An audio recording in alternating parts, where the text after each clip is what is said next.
الحمد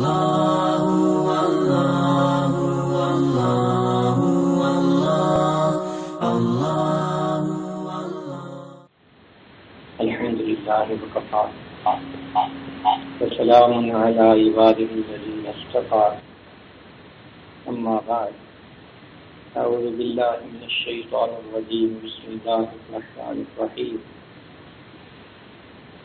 يا أيها الذين آمنوا توبوا إلى الله توبة نصوحا سبحان ربك رب العزة عما يصفون وسلام على المرسلين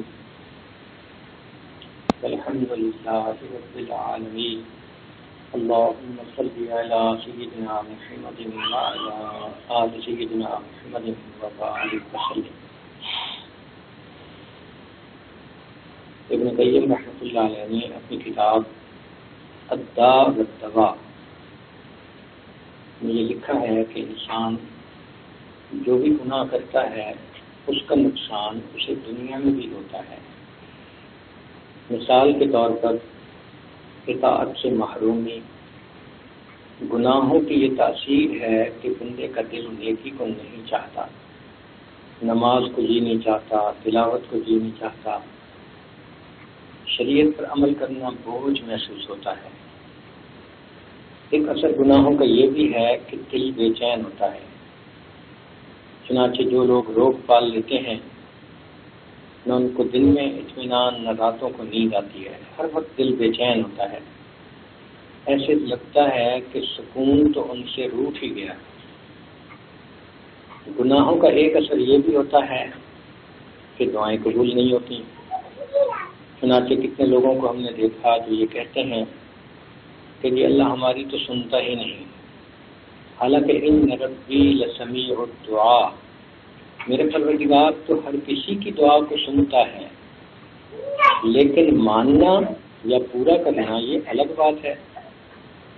ہم اپنی زندگی میں خود دیکھتے ہیں کہ اگر کوئی بیٹا اپنے باپ کو ناراض کر دے، اس کے بعد پھر وہ فرمائشیں بھی کرتا رہے، باپ اس کی بات سنی انسنی کر دیتا ہے.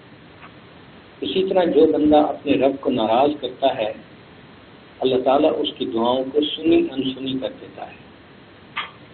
گناہوں کا ایک اثر یہ بھی ہے کہ نعمتوں میں زوال آ جاتا ہے.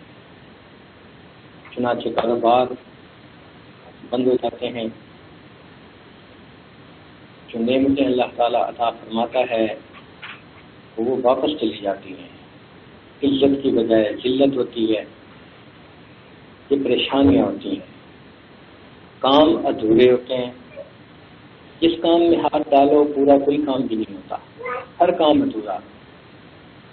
یہ سب گناہوں کے اثرات ہوتے ہیں.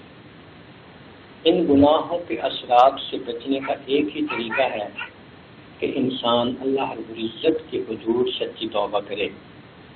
ارشاد فرمایا یا ایھا الذین آمنوا، اے ایمان والو، توبوا الی اللہ توبۃ نصوحا، تم اللہ تعالیٰ کے سامنے سچی توبہ کر لو.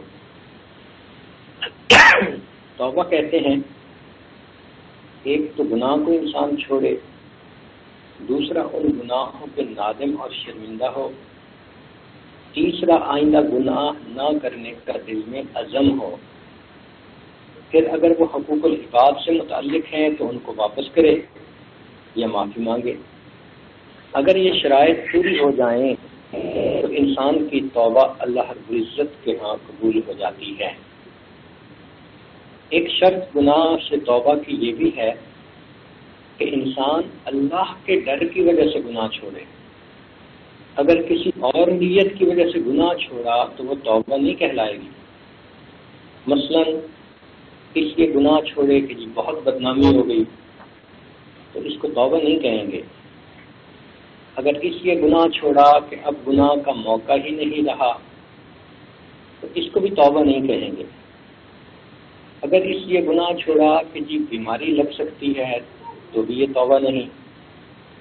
اگر اس لیے گناہ چھوڑا کہ جی مال بہت خرچ ہو جاتا ہے، مثلا ایک انسان جوا کھیلنے سے توبہ کرتا ہے جی کہ بہت لاس ہوتا ہے، تو یہ توبہ نہیں کہلاتی. توبہ کہتے ہیں انسان گناہ کو اللہ رب العزت کے ڈر کی وجہ سے چھوڑے۔ جب کوئی بھی بندہ توبہ کرے تو اس کو چند کام کرنے چاہیے۔ پہلا کام کہ برے دوستوں سے الگ ہو جائے۔ امام غزالی رحمۃ اللہ علیہ نے فرمایا، یار بد مارے بد سے بھی زیادہ برا۔ یار بد کہتے ہیں برے دوست کو، اور مارے بد کہتے ہیں زہریلے سانپ کو، کہ برا دوست زہریلے سانپ سے بھی زیادہ برا۔ کیا مطلب؟ کہ زہریلا سانپ اگر ڈس لے تو انسان کی جان کا خطرہ، اور اگر برا دوست ڈس لے تو انسان کے ایمان کا خطرہ۔ اس لیے برا دوست سانپ سے بھی زیادہ برا۔ پھر دوسری بات امام غزالی رحمۃ اللہ علیہ نے یہ لکھی کہ یار بد شیطان سے بھی زیادہ برا۔ جب پہلی مرتبہ یہ بات پڑھی تو مجھے حیرت ہوئی کہ شیطان تو مردود ہے، آخر یہ کلمہ گو مسلمان ہے، برا دوست جو بھی ہے، شیطان سے یہ برا کیسے ہو گیا؟ مگر امام غزالی رحمۃ اللہ علیہ نے آگے اس کی تفصیل لکھی۔ وہ فرماتے ہیں کہ شیطان انسان کو گناہ کی طرف متوجہ کرتا ہے تو ذہن میں گناہ کا خیال ڈالتا ہے، آگے عمل کرنا نہ کرنا بندے کی اپنی مرضی ہوتی ہے۔ لیکن برا دوست وہ انسان کے ذہن میں گناہ کا خیال ہی نہیں ڈالتا، وہ اس کا ہاتھ پکڑ کر اس سے گناہ کروا دیتا ہے۔ اس سے معلوم ہوا کہ برا دوست شیطان سے بھی زیادہ برا ہوتا ہے۔ جب تک انسان برے دوستوں کو نہیں چھوڑے گا اس کی توبہ پکی سچی نہیں ہوگی۔ اس کی مثال یوں سمجھیں کہ اگر کوئی موتی گندی نالی کے اندر پڑا ہے، آپ اس کے اوپر اگر پانی ڈالنا شروع کریں تو آپ اس کے اوپر 100 لیٹر پانی بھی ڈالیں پھر بھی وہ گندے کا گندا، اس لیے کہ گندی نالی میں جو پڑا ہوا ہے۔ اور اگر گندی نالی سے نکال لیں تو 1 گلاس پانی ڈالنے سے وہ صاف اور پاک ہو جائے گا۔ اسی طرح برے دوستوں کی محفل میں رہتے ہوئے انسان نیک نہیں بن سکتا، ان کو چھوڑنا پڑتا ہے۔ اور عجیب بات کہ ہم اللہ تعالیٰ سے روزانہ عہد بھی کرتے ہیں، وتر میں یہ دعا پڑھتے ہیں، وَنَخْلَعُ وَنَتْرُكُ مَن يَفْجُرُكَ، اے اللہ ہم نے چھوڑ دیا، کھلو حاصل کر لیا ان لوگوں سے جو تیرے نافرمان ہیں۔ تو نماز میں ہم اللہ سے عہد کرتے ہیں اور دن ہوتا ہے تو انہی لوگوں سے ہماری دوستی ہوتی ہے۔ تو توبہ کرنے والا بندہ ایک تو برے دوستوں کو چھوڑ دے، اور دوسرا یہ کام کرے کہ توبہ میں تاخیر پر بھی توبہ کرے۔ مثال کے طور پہ گناہ کیا جوانی کی عمر میں، اب بڑھاپا آ گیا، ابھی تک توبہ نہیں کی، تو یہ جو توبہ میں ڈیلے ہوا، تاخیر ہوئی، یہ مستقل ایک گناہ ہے۔ تو اب 2 گناہ بن گئے، ایک جو جوانی میں گناہ کیا تھا اور دوسرا جو اس پہ توبہ کرنے میں دیر کر دی تھی۔ اس پر بھی انسان اللہ کے حضور توبہ کرے، پھر اپنے نفس پہ اعتماد نہ کرے۔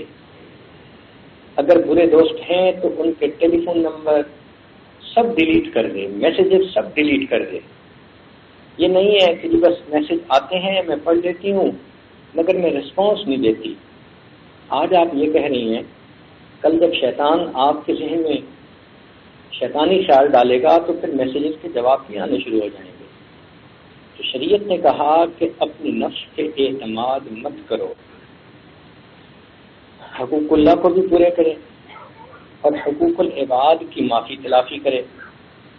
اگر حرام چیزیں ہیں تو ان کو ضائع کر دے۔ مثال کے طور پہ اگر اپنے ایسے فوٹو البم بنائے جو لباس پورا نہیں، غیر محرموں کے ساتھ کھینچے گئے، تو ایسے تمام تصویروں کو تلف کر دینا ضروری ہے۔ شریعت نے کہا اگر کوئی آدمی شراب پیتا تھا اور اس نے شراب سے توبہ کر لی اور وہ کہتا ہے جی کہ جن گلاسز میں میں شراب پیتا تھا اب میں ان میں پانی پی لیا کروں گا، تو شریعت کہتی ہے ہرگز نہیں، تم ان گلاسوں کو بھی توڑ دو، وجہ یہ ہے کہ جب ان گلاسوں میں تم پانی یا کوئی جوس پیو گے تو جوس پیتے ہوئے تمہیں شراب یاد آئے گی، تو گناہ کی یاد دلانے والی چیز کو بھی ختم کر دو۔ پھر حرام مال سے جو بدن پرورش پایا اس کو اللہ کے راستے میں نیکی میں صرف کرے، نیک لوگوں کو دوست بنائے۔ جو توبہ کرنے والا بندہ ہو اس کو چاہیے کہ جن لوگوں نے پہلے توبہ کی اور حدیث پاک میں ان کا تذکرہ ہے، کتابوں میں ان کے واقعات ہیں، ان کے واقعات کو پڑھے کہ وہ کیسے سچی توبہ کرنے والے لوگ تھے۔ حدیث پاک میں آتا ہے نبی علیہ السلام کی خدمت میں ایک عورت آئی، عرض کیا اے اللہ کے حبیب صلی اللہ علیہ وسلم مجھ سے بڑا گناہ ہو گیا۔ نبی علیہ السلام نے چہرے انور دوسری طرف کر لیا، وہ ادھر سے آئی، اے اللہ کے حبیب سے مجھ سے بڑا گناہ ہو گیا۔ نبی علیہ السلام نے چہرہ تیسری طرف کر لیا، اس نے ادھر سے آ کے یہی کہا۔ نبی علیہ السلام نے چہرہ چوتھی طرف کر لیا، اس نے چوتھی مرتبہ پھر یہی کہا۔ جب 4 مرتبہ اس نے اقرار کر لیا اے اللہ کے حبیب صلی اللہ علیہ وسلم مجھ سے زنا سرزد ہو گیا، آپ مجھے پاک کر دیجیے۔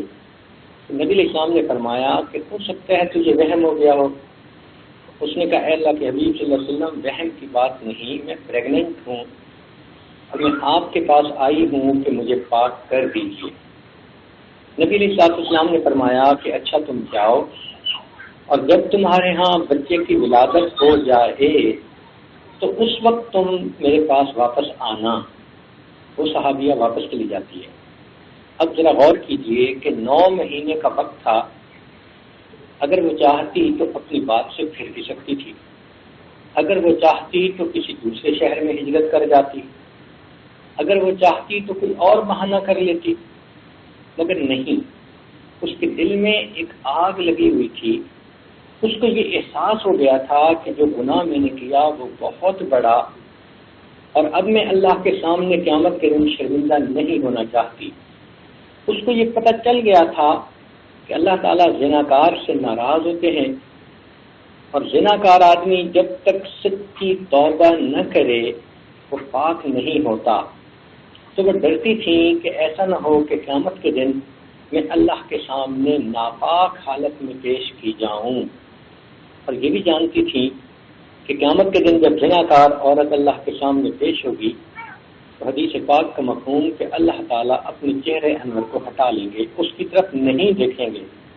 یہ کتنی بڑی سزا ہوگی کہ قیامت کے دن اللہ تعالیٰ اس لیے اس کی طرف نہ دیکھے کہ تم تو اپنا چہرہ غیر محرم کو دکھاتی تھی۔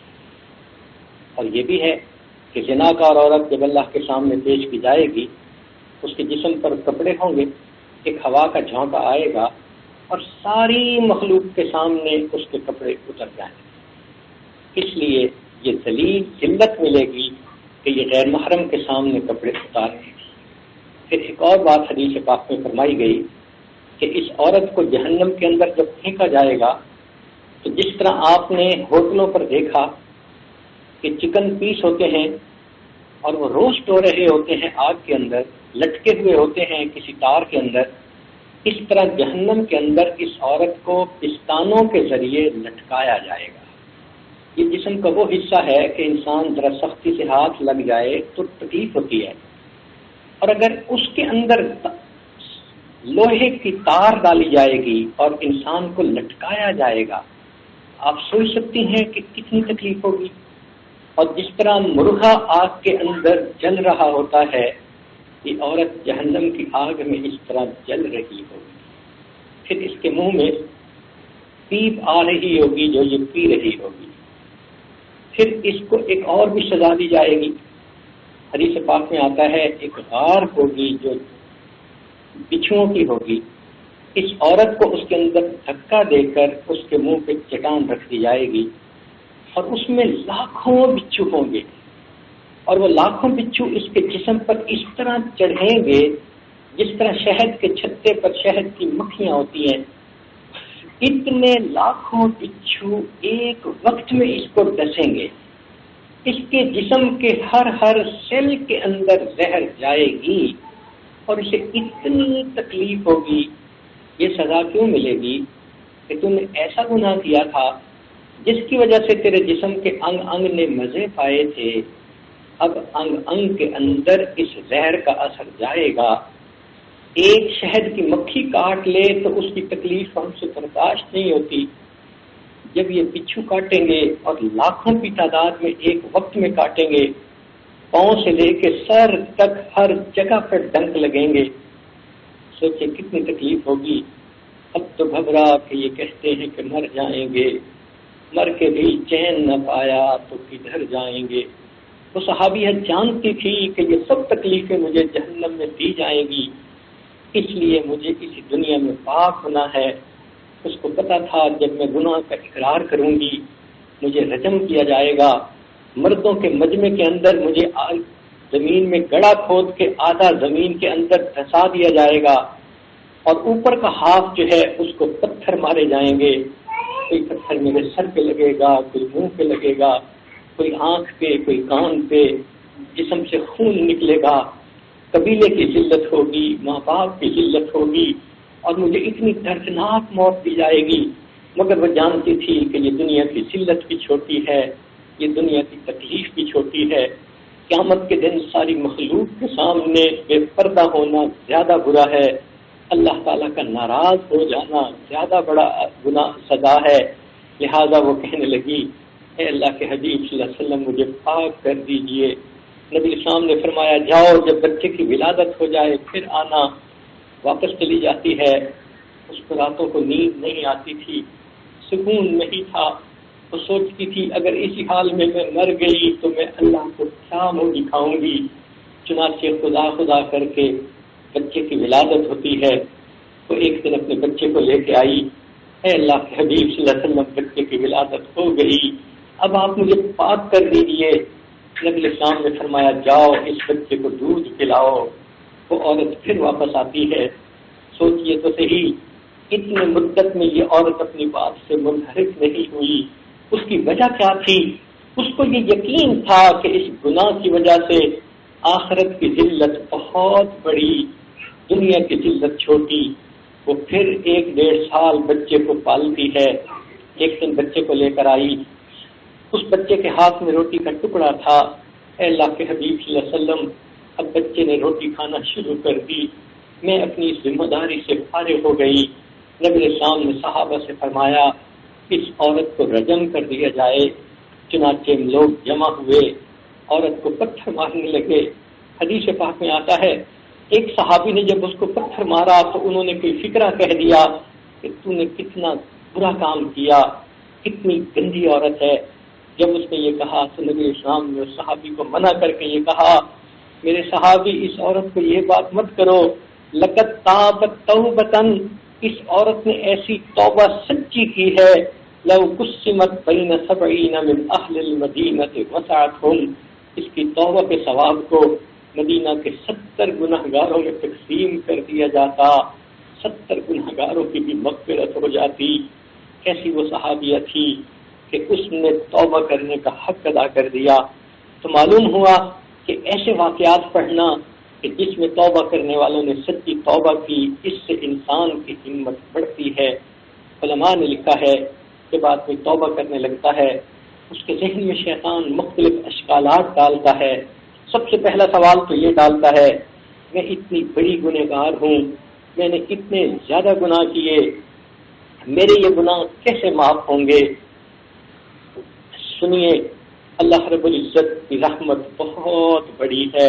فرمایا میرے بندے اگر تیرے گناہ آسمان کے ستاروں کے برابر ہیں، اگر تیرے گناہ ساری دنیا کی ریت کے ذرات کے برابر ہیں، اگر تیرے گناہ ساری دنیا کے درختوں کے پتوں کے برابر ہیں، اگر تیرے گناہ سمندروں کی جھاگ کے برابر ہیں، میرے بندے تیرے گناہ تھوڑے ہیں، میری رحمت زیادہ ہے، تو توبہ کرے گا میں تیری توبہ کو قبول کر دوں گا۔ قل یا عبادی الذین اسرفوا علی انفسہم لا تقنطوا من رحمت اللہ، اے میرے وہ بندو جنہوں نے اپنی جانوں پر ظلم کیے، اللہ کی رحمت سے مایوس نہ ہونا۔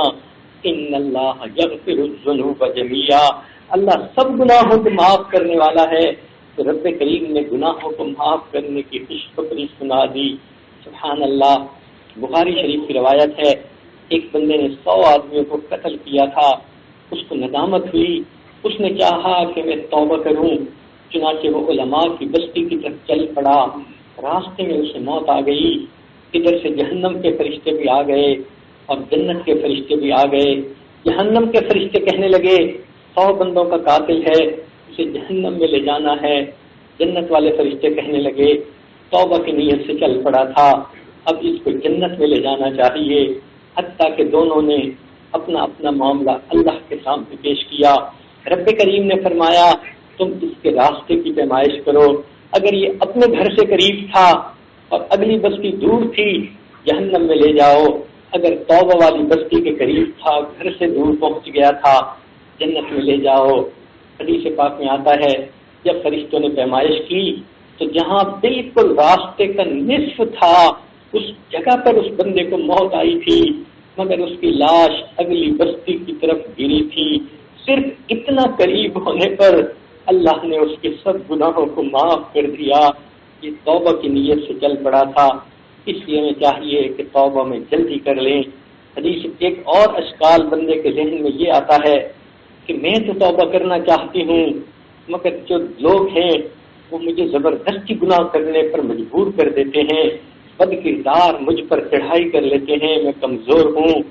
بات تو نہیں ہے، انسان جب گناہ نہ کرنا چاہے کوئی مجبور نہیں کر سکتا۔ چنانچہ اس بارے میں 2 واقعات سن لیجئے۔ ایک صحابی کے حضرت مرشد رضی اللہ تعالی عنہ، زمانہ جاہلیت میں مکہ کی ایک عورت کے ساتھ ان کے غلط تعلقات تھے۔ وہ عورت کوئی بہت خوبصورت قسم کی چیز تھی، چنانچہ جب انہوں نے توبہ کر لی یہ مدینہ طیبہ آ گئے، مدینہ طیبہ کلمہ پڑھ لیا، حتیٰ کہ زندگی گزارنے لگے۔ ایک مرتبہ کاروبار کے لیے ان کو مکہ مکرمہ واپس آنا تھا، مغرب کے بعد کا وقت ہے، مکہ مکرمہ میں داخل ہوتے ہیں، گلی میں سے گزر رہے تھے، اچانک اس عورت کا نظر ان پر پڑ گئی۔ اس نے ان کو کہا کہاں غائب ہو گئے، آئی miss you, I love you, جو گانے گاتی ہیں اس نے وہی گانے شروع کر دیے اور کہا کہ اتنا عرصہ ہو گیا ملاقات بھی نہ ہوئی، آج میرا خامد بھی گھر پہ نہیں، تم اپنا کام سمیٹ کے آ جانا، میں تمہارا انتظار کروں گی۔ اس صحابی نے کہا کہ نہیں میں آپ کے پاس نہیں آؤں گا۔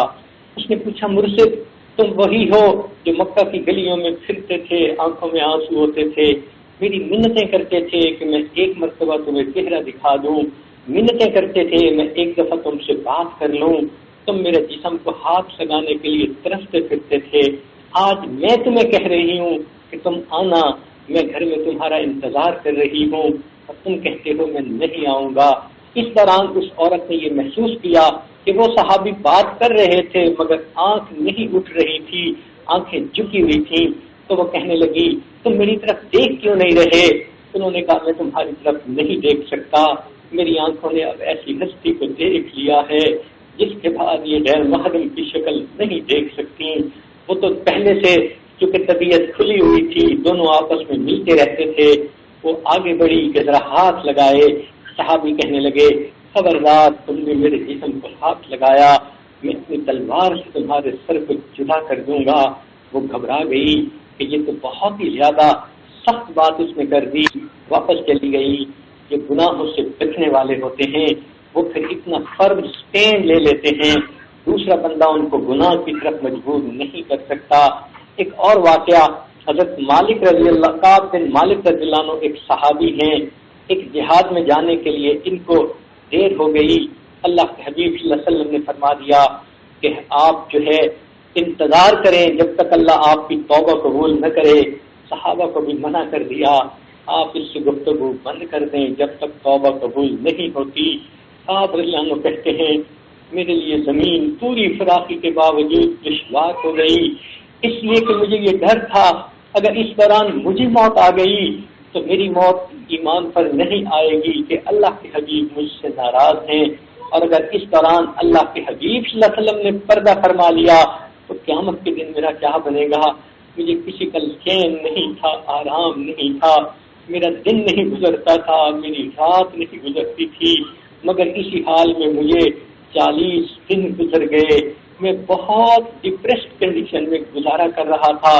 گھر سے باہر نکلا، بازار میں پہنچا تو مجھے ایک آدمی نے کہا کہ تمہیں غسان کے بادشاہ نے ایک رکا بھیجا ہے۔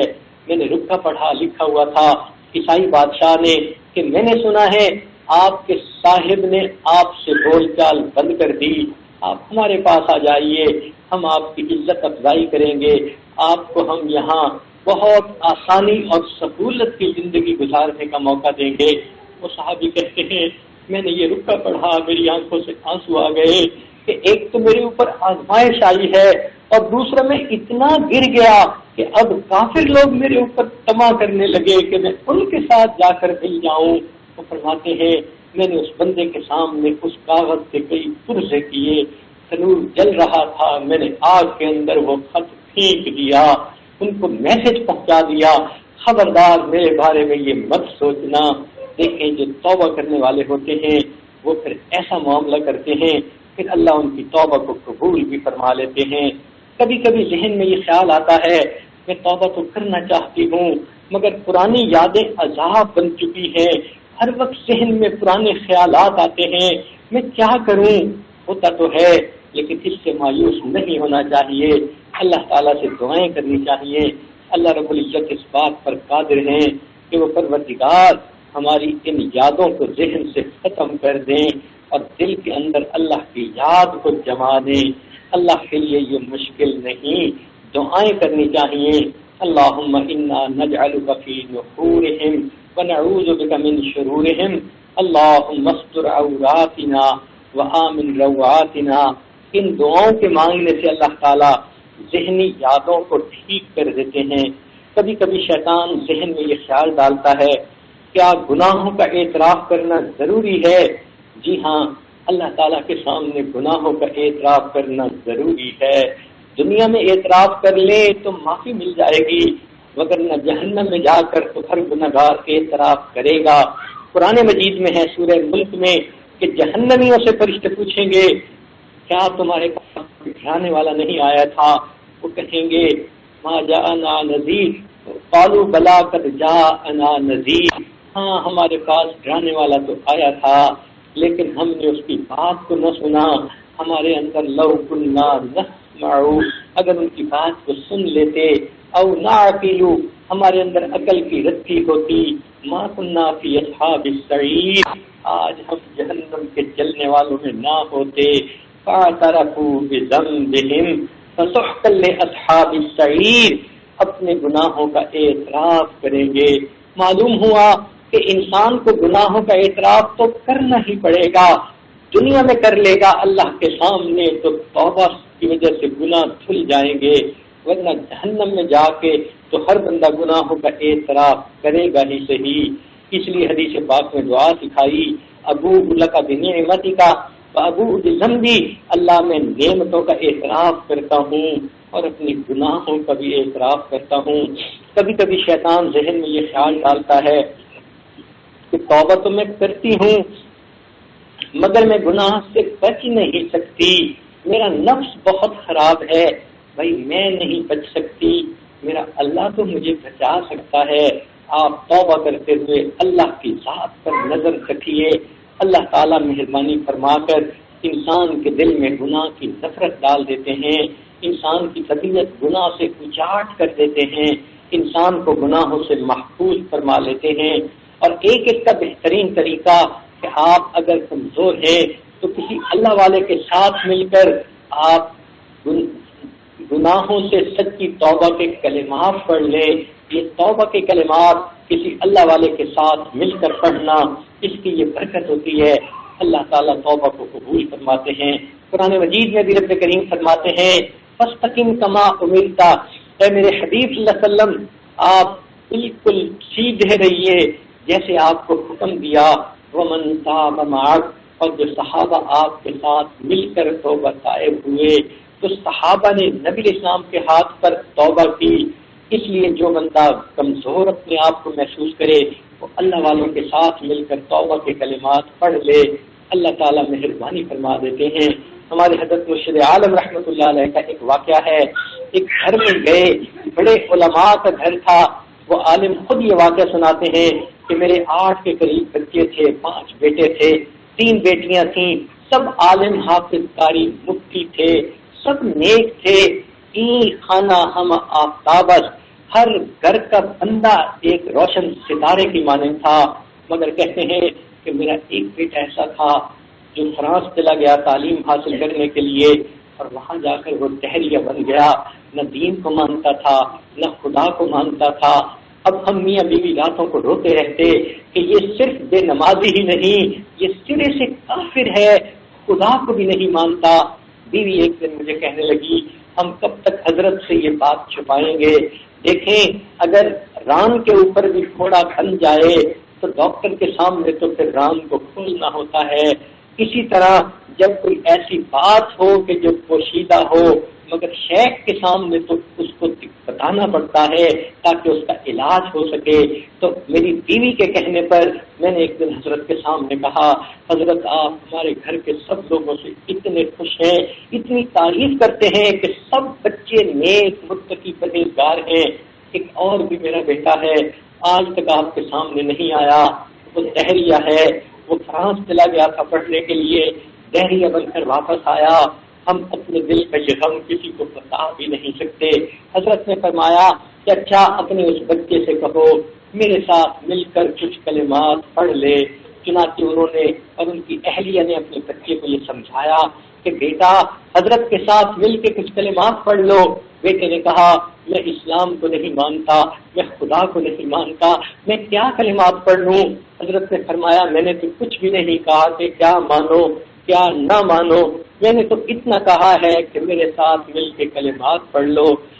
جب ماں باپ نے خوب مجبور کیا وہ کہنے لگا اچھا میں آپ لوگوں کی خاطر یہ بات کر لیتا ہوں مگر میں دین کو نہیں مانتا، خدا کو نہیں مانتا. اتنا کہنے کے باوجود اس نے ہمارے حضرت کے ساتھ مل کر توبہ کے کلمات پڑھ لیے. اللہ والوں کے ساتھ مل کر توبہ کے کلمات پڑھنے کے بھی کچھ تاثیر ہوتی ہے. اللہ نے دل بدلنا شروع کر دیا. کرتے کرتے 1 سال کے بعد بالآخر اس نے اسلام قبول کر لیا. پھر اس کے بعد وہ نیک بنا، علم حاصل کیا، اللہ کی شان حضرت سے بیعت ہوا اور پھر 5-6 سال کے بعد حضرت نے اس کو خلافت عطا کی.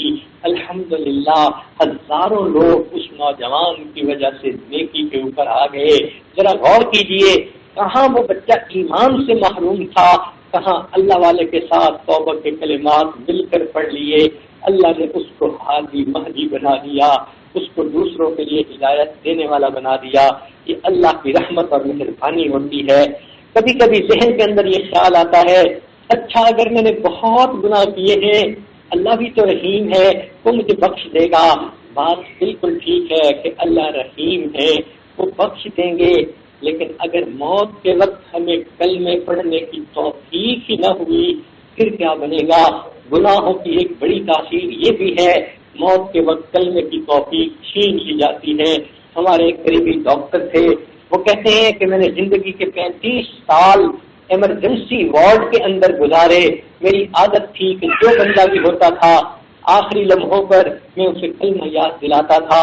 فرماتے ہیں میرا تجربہ یہ ہے 100 میں سے 5 ہوتے تھے جو اونچی آواز سے کلمہ پڑھتے تھے اور باقی کو کلمہ پڑھنے کی توفیق ہی نہیں ہوتی تھی. تو اگر موت کے وقت توفیق ہی چھین لی گئی، علماء نے لکھا ہے جو کبیرہ گناہ کرنے والے لوگ ہوں اگر زندگی میں توبہ نہ کریں تو موت کے قریب زبان پہ فالج پڑ جاتا ہے. اس وقت کلمہ پڑھنا بھی کیا ہے، زبان حرکت نہیں کرتی. اللہ اکبر. اس وقت کے آنے سے پہلے ہمیں چاہیے کہ ہم گناہ سے سچی توبہ کر لیں. جب انسان توبہ کے لیے تیار ہو جائے اس کے ذہن میں کچھ سوال ہوتے ہیں. آئیے ان سوالوں کے جوابات بھی سن لیجئے. ایک سوال ذہن میں یہ آتا ہے کہ میں نے توبہ کی پھر اس کے بعد پھر گناہ سرزد ہو گیا تو گناہ کے سرزد ہونے سے پہلی توبہ ٹوٹ گئی. جواب اس کا سن لیجئے. گناہ سے توبہ کی، اللہ نے گناہوں کو معاف کر دیا. اگر کچھ عرصے کے بعد پھر گناہ ہو گیا پہلی توبہ ٹوٹتی نہیں. بلکہ اب دوبارہ پھر توبہ کرنی ضروری ہوتی ہے۔ اس کی مثال یوں سمجھیں، آپ کے سیل فون میں میسیجز تھے، آپ نے ان کو ڈیلیٹ کر دیا، تھوڑی دیر کے بعد ایک نیا میسیج آ گیا، تو نئے میسیج کے آنے سے پرانے میسیج کہیں واپس تو نہیں آ جاتے، وہ تو ڈیلیٹ ہو چکے۔ اسی طرح توبہ سے پہلے گناہ معاف ہو چکے، اگر دوبارہ گناہ سرزد ہو گیا، اس گناہ پر دوبارہ نئے سرے سے توبہ کرنی چاہیے۔ کبھی کبھی ذہن میں یہ بات آتی ہے کہ میں ایک گناہ کرتے ہوئے دوسرے گناہ سے توبہ کر سکتی ہوں۔ مثال کے طور پہ میں پردہ بھی نہیں کرتی اور میرا کسی غیر محرم مرد کے ساتھ تعلق بھی تھا، اب میں غیر محرم مرد کے تعلق والے گناہ سے توبہ کرنا چاہتی ہوں، تو کیا میری وہ توبہ قبول ہو جائے گی؟ جی ہاں، ایک گناہ کرتے ہوئے دوسرے گناہ سے انسان توبہ کرے تو دوسرے گناہ سے توبہ قبول ہو جاتی ہے، اس کی برکت سے ہو سکتا ہے اللہ پہلے گناہ سے بھی توبہ کی توفیق عطا فرمائے۔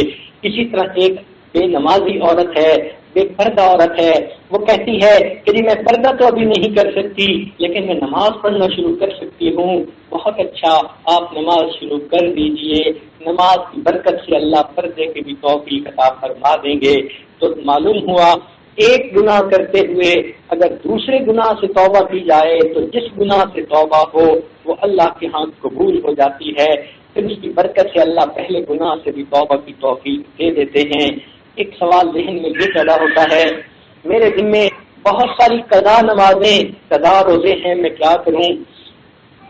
مجھے تو زندگی کے 15 سال ہو گئے میں نے نماز نہیں پڑھی، تو بھائی اگر نماز قضا باقی ہے تو روزانہ 5 نمازیں پڑھنی شروع کر دیجئے، ہر دن میں اپنی جو روزانہ کی نمازیں ہیں وہ بھی پڑھیں اور ایک ایک نماز قضا بھی پڑھیں، فجر کے 2 فرض، ظہر کے 4 فرض، عصر کے 4 فرض، مغرب کے 3 اور عشاء کے 4 فرض اور 3 وتر، یہ کل 17 رکعتیں بنتی ہیں۔ آپ چاہیں تو ایک ہی وقت میں یہ 17 رکعتیں پڑھ لیں، چاہیں تو ہر نماز کے بعد ان کے فرض جو قضا تھے اس کو ادا کر لیں۔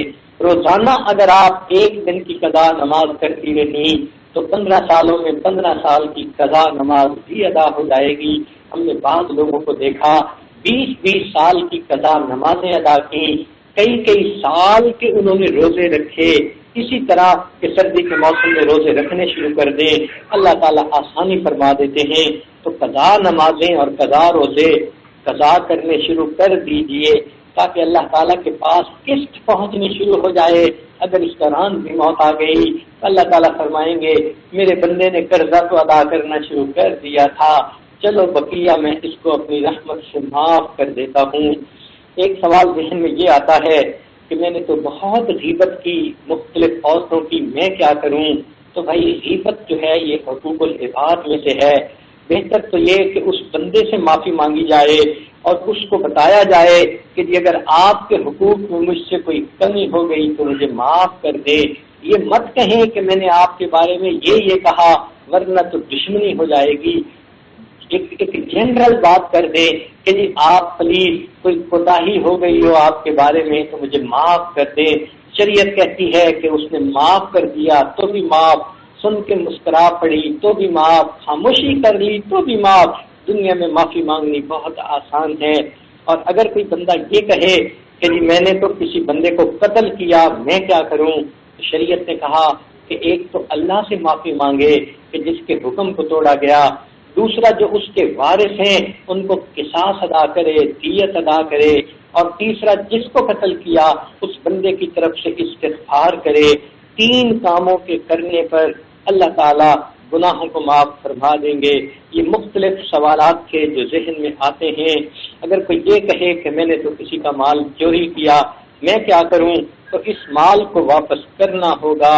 اگر وہ بندہ فوت ہو گیا تو اس کے ورثاء کو کر دے، اگر پتہ بھی نہیں کہ اس کا وارث کون ہے تو اللہ کے راستے میں صدقہ کر دے، نیت کریں کہ اس کا ثواب جو قیامت کے دن ملے گا اللہ اس حق والے کو اس کا ثواب عطا فرما دے۔ تو اس طرح اللہ تعالیٰ کی طرف سے رحمت ہوگی۔ یہ چند سوالات جو ذہن کے اندر آتے ہیں ان کے جوابات دے دیے گئے۔ اب توبہ کا طریقہ بھی سن لیجئے۔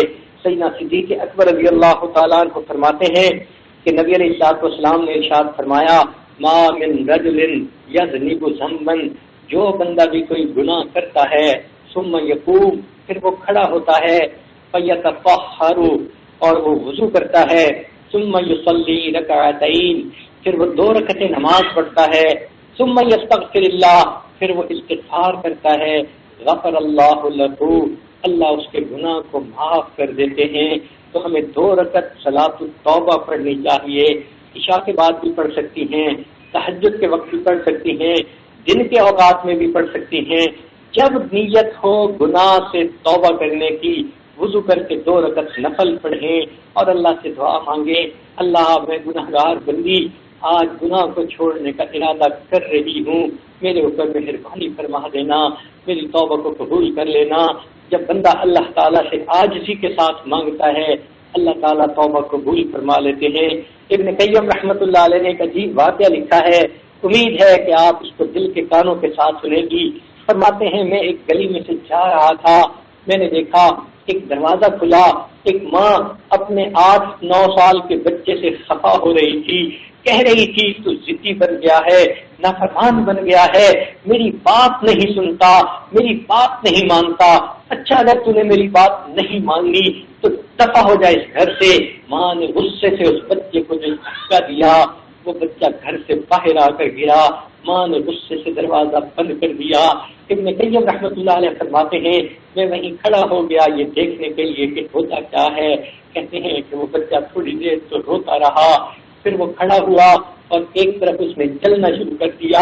جب چلتے چلتے گلی کے کنارے پر پہنچا, کونے پر پہنچا تو پھر کھڑا ہو کے کچھ سوچنے لگا, پھر آہستہ قدموں سے واپس آ گیا, اپنے گھر کے دروازے پر بیٹھ کے تھکا ہوا تھا, مار پڑی تھی, اس کو نیند آ گئی, وہ سو گیا. تھوڑی دیر کے بعد ماں نے کسی ضرورت کے لیے دروازہ کھولا, دیکھا کہ بچہ دروازے کے اوپر دہلیز کے اوپر سویا ہوا ہے, ابھی اس کا غصہ ٹھنڈا نہیں ہوا تھا. وہ پھر اس کو شاؤٹ کرنے لگی تم جاتے کیوں نہیں, اگر تم نے میری بات نہیں ماننی تو چلے جاؤ یہاں سے. جب ماں نے اس کو دوبارہ ڈانٹ ڈپٹ کی وہ بچہ اٹھا اور ہمیں آنسو آ گئے, کہنے لگا امی جب آپ نے مجھے گھر سے دھکا دیا تھا میں نے دل میں سوچا تھا میں چلا جاتا ہوں, میں کسی کا جا کر نوکر بن جاؤں گا, میں کسی کے جوتے صاف کر لوں گا, میں کسی کے گھر میں کھانا بنانے میں جو ہے مزدوری کر لوں گا, مجھے کچھ کھانے کو بھی مل جائے گا, رہنے کی بھی جگہ مل جائے گی. یہ سوچ کے میں یہاں سے چل پڑا تھا, مگر جب میں گلی کے کونے پر پہنچا میرے ذہن میں یہ بات آئی تجھے کھانا بھی مل جائے گا, تجھے پہننے کو بھی مل جائے گا, رہنے کو بھی مل جائے گا, لیکن جو محبت تجھے امی دیتی ہے وہ محبت مجھے دنیا میں کہیں نہیں ملے گی. یہ سوچ کے امی میں واپس آ گیا, میں اسی دروازے پہ بیٹھا ہوں, تو مجھ سے خفا ہو یا ناراض ہو, تو مجھے مارے یا مجھے ڈانٹے, امی میں تمہارا بیٹا ہوں, میں کہیں نہیں جاتا. جب بچے نے یہ بات کی کہ میں تمہارا بیٹا ہوں کہیں نہیں جاتا, ماں کی ماں تجوش میں آ گئی, اس نے بچے کو اٹھایا اپنے سینے سے لگا لیا. میرے بیٹے اگر تم یہ سمجھتے ہو جو محبت میں تمہیں دے سکتی ہوں دنیا میں کوئی دوسرا نہیں دے سکتا, اور میرے گھر کے دروازے کھلے ہیں, میرے گھر میں آ جاؤ. ابن قیم رحمۃ اللہ علیہ یہ واقعہ لکھنے کے بعد کہتے ہیں کہ جس طرح بچے نے ماں کو یہ کہا اگر کوئی گنہگار بندہ اللہ کے دروازے پر آ جائے اور یہ کہے الہی اب تو کل آسیت آقا, اللہ تیرا گنہگار بندہ تیرے دروازے پہ حاضر ہے, مقرر کے چلو کے وقت کا آقا, اللہ اپنے گناہوں کا وہ اقرار کرتا ہے, آپ سے یہ فریاد کرتا ہے فَإِن تَغْفِرْ فَأَنْتَ لِذَاكَ أَهْلٌ, اللہ اگر آپ معاف کر دیں تو آپ کو یہ بات سجتی ہے. وَإِن تَغْفِرْ وَإِن تَطْرُدْ فَمَن يَرْحَمْ سِوَاكَ, اللہ اگر آپ دھکا دے دے تو آپ کے علاوہ کون ہے رحم کرنے والا. انسان جب اس طرح اللہ سے معافی مانگتا ہے پھر اللہ تعالیٰ ایسے بندے کی توبہ کو قبول فرماتے ہیں, گناہوں کو معاف کر لیتے ہیں. چنانچہ گناہوں سے توبہ کس کیفیت کے ساتھ کرنی چاہیے اس بارے میں ایک واقعہ سن لیجئے تاکہ بات مکمل ہو جائے. یہ واقعہ وہب بن منبہ رحمۃ اللہ علیہ انہوں نے نقل کیا ہے بنی اسرائیل کے ایک نوجوان کا. فرماتے ہیں کان فی زمن موسیٰ علیہ السلام, موسیٰ علیہ السلام کے زمانے میں شاب عاقل ایک نوجوان تھا جو بڑا ہی بدکار تھا, مسرف علی نفسہ, اپنی جان پہ بہت ظلم کرتا تھا. چنانچہ بستی والوں نے یہ فیصلہ کیا اب اگر یہ پھر بدکاری کرے گا تو ہم اس کو اس بستی سے نکال دیں گے. کچھ عرصہ تو وہ توبہ پر قائم رہا، پھر وہ زنا کا مرتکب ہوا.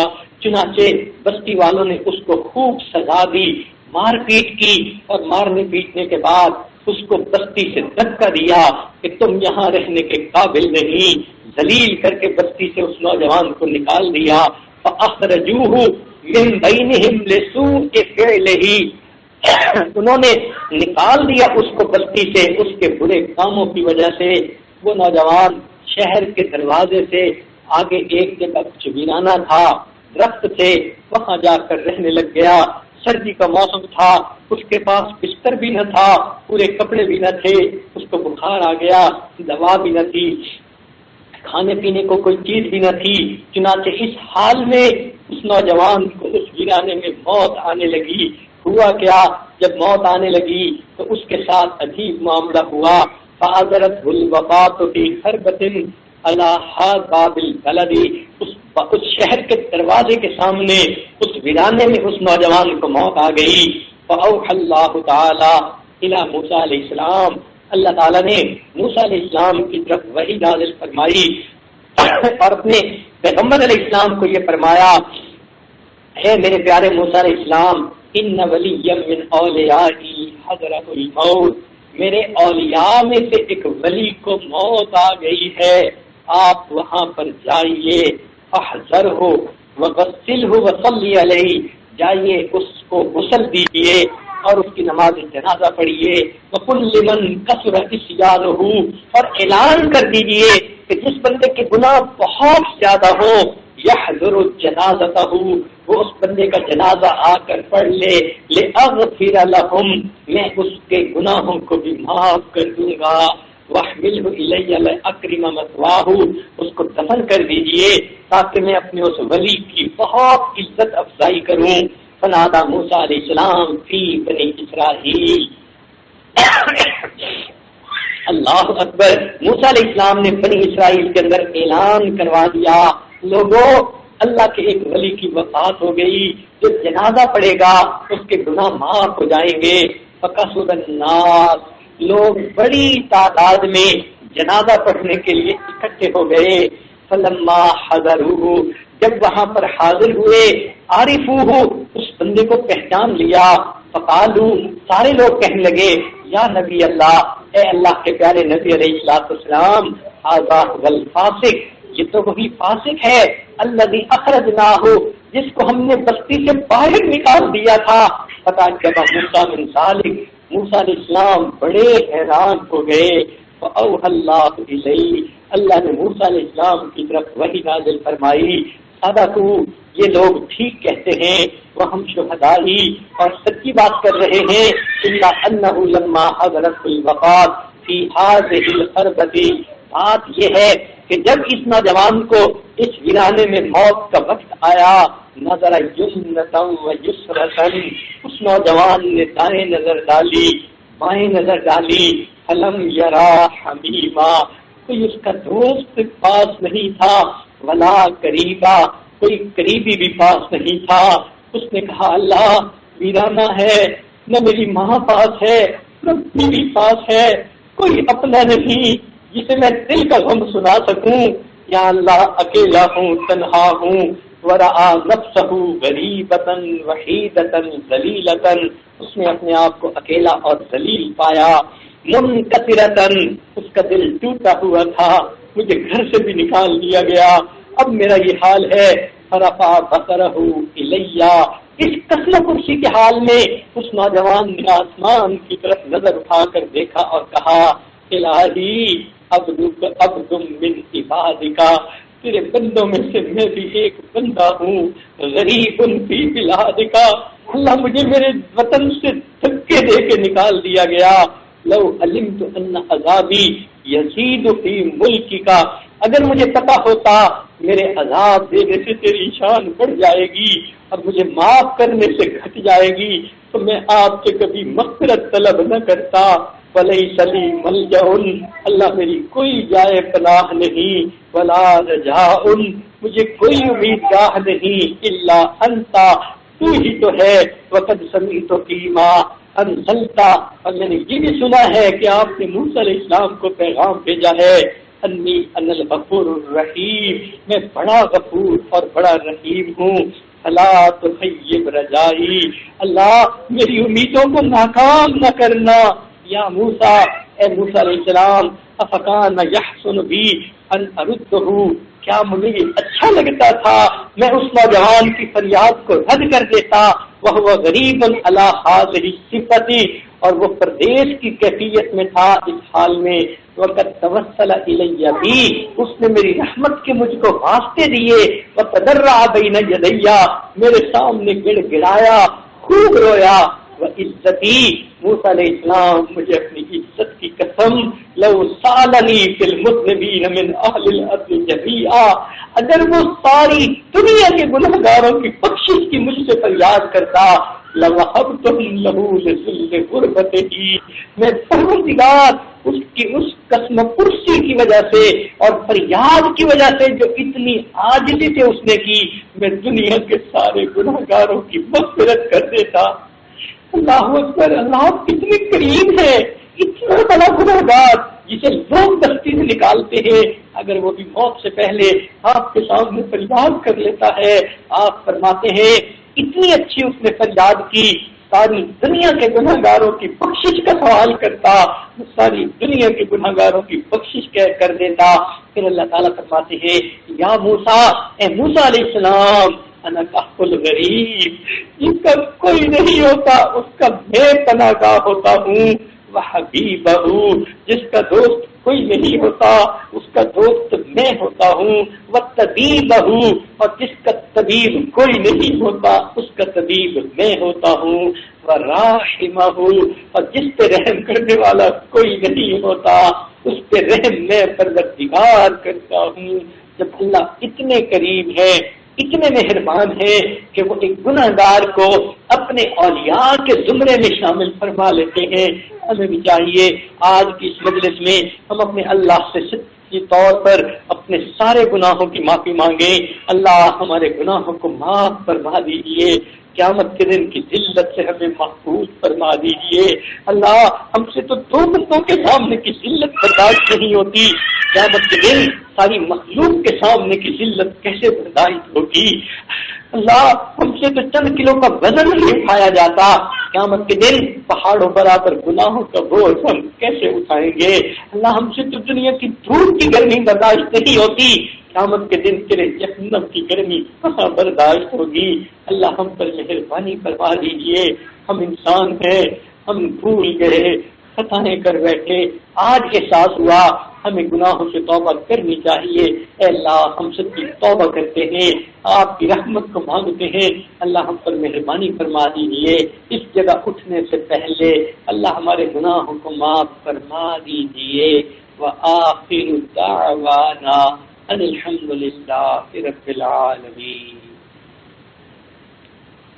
دعا مانگنے سے پہلے یہ آج توبہ کے کچھ کلمات پڑھے گا، جو خواتین سچی توبہ کرنا چاہتی ہیں وہ ان توبہ کے کلمات کو پیچھے پیچھے سچے دل کے ساتھ پڑھتی جائیں، نیت کر لیں کہ پچھلے گناہوں سے توبہ کر کے آئندہ میں نیکوکاری کی زندگی گزاروں گی۔ الحمدللہ وکفا وسلام علی عبادہ الذین اصطفی، اما بعد۔ یہ کلمات جو میں ابھی پڑھوں گا پیچھے پیچھے پڑھیے۔ بسم اللہ الرحمن الرحیم، لا الہ الا اللہ محمد رسول اللہ، آمنت باللہ وملائکتہ وکتبہ ورسلہ والیوم الآخر والقدر خیرہ وشرہ من اللہ تعالی والبعث بعد الموت۔ آمنت باللہ کما ہوا باسمائہ وصفاتہ وقبلت جمیع احکامہ اقرار باللسان وتصدیق بالقلب اشہد ان لا الہ الا اللہ واشہد ان محمدا عبدہ ورسولہ استغفر اللہ ربی من کل ذنب واتوب الیہ برحمتک یا ارحم الراحمین۔ ان کلمات کو پڑھنے سے آپ تو بتائے ہو چکی ہیں، اب دعا کر لیجئے۔ سبحان ربی الاعلی الوہاب اللہم صلی علی سیدنا محمد وعلی آل سیدنا محمد وبارک وسلم۔ اے کریم آقا، ہم آپ کے عاجز مسکین بندے ہیں، ہمارے گناہوں کو معاف فرما، خطاؤں سے درگزر فرما، خیروں کی بغیر خوشی فرما۔ اللہ ہماری نگاہوں کو پاک فرما، دلوں کو صاف فرما، سینوں کو اپنی محبت سے لبریز فرما، اپنے عشق کی آتش ہمارے سینوں میں پیدا فرما، ہمارے انگ سے اپنے ذکر کو جاری فرما، روئے روئے سے اپنے ذکر کو جاری فرما، کھٹی کھٹی بوٹی بوٹی میں اپنی محبت پیدا فرما۔ اے کریم آقا، جو گناہ ہم نے دن میں کیے معاف فرما، جو راتوں میں کیے معاف فرما، جو محفل میں کیے معاف فرما، جو تنہائیوں میں کیے معاف فرما، جو گناہ یاد ہیں وہ بھی معاف فرما، جو کر کے بھول گئے وہ گناہ بھی معاف فرما۔ کریم آقا، ہم پر رحمت کی نظر فرما، آنے والے وقت کو گزرے وقت سے بہتر فرما، آنے والی زندگی کو گزری زندگی کا کفارہ بنا۔ اللہ ہماری ان دعاؤں کو اپنی رحمت سے قبول فرما۔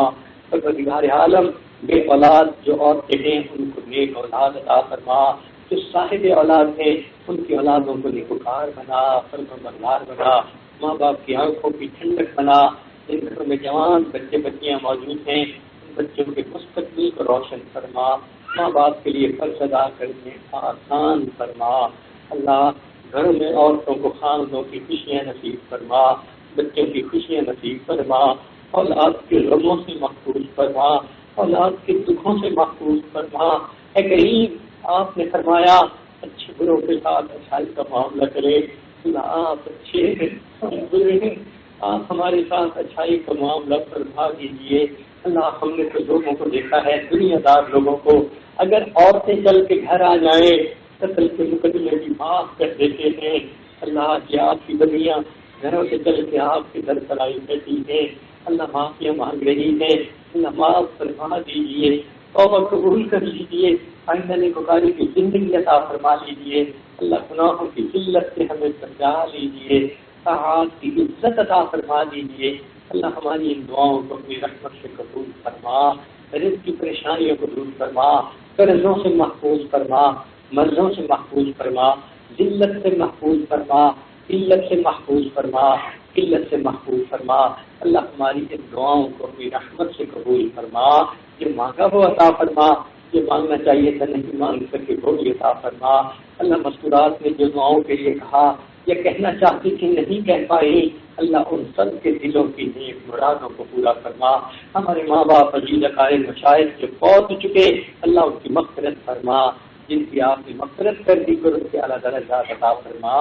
ربنا تقبل منا انك انت السميع العليم تب علينا انك انت التواب الرحيم صلى الله تعالى على حبيبه سيدنا محمد وآله وأصحابه أجمعين برحمتك يا أرحم الراحمين۔